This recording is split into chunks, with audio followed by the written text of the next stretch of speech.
The last couple of videos I realised had a bit of a theme. So the first one I talked about it's okay to chill a little during working hours. The next one I talked about it's okay to be reactive as well as proactive. And I've seen a bit of a theme emerge, which is basically it's okay to be me. And I often find myself asking for permission to be me, asking other people, asking myself, and I have to keep asking because it's not my default state to think that it is okay to be me. My default is to be quite cruel to myself.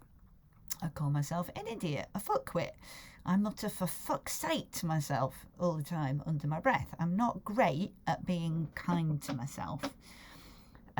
But a friend of mine recently complained about all of the people telling each other to be kind to themselves. He says the problem for him is that he can't be kind to himself. It doesn't matter how much people tell him to be kind to himself. If he could do it, then he would. And he gets sick of people telling him to be kind to himself. But I feel slightly differently about it. I do find the reminders helpful because I'm often so busy giving myself a hard time that I don't even notice I'm doing it. And it's not until I remind myself and other people help me to notice how cruel I am to myself. And when I think about how I wouldn't say the things that I say to myself to other people, then I can spot myself doing it. And then there's this feeling of relief. It's like, oh, okay, that's just me being mean again. I'm not really being fair.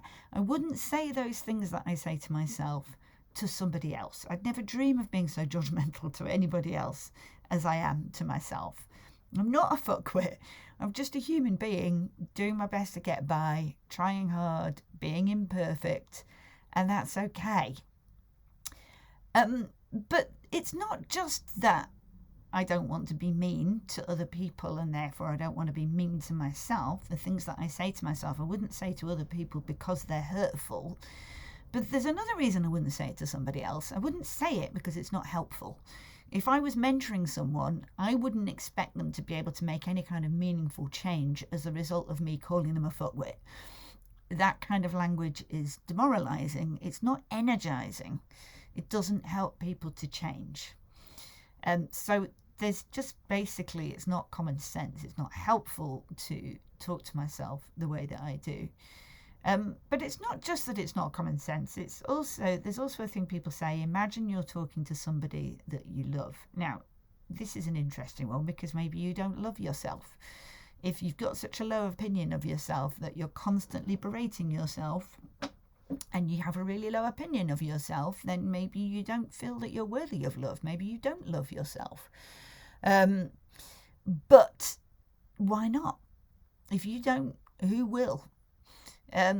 There's been times in my life when things have been really hard and I have had a really low opinion of myself. I remember one period when things were going really badly at work. I felt like I was performing really badly.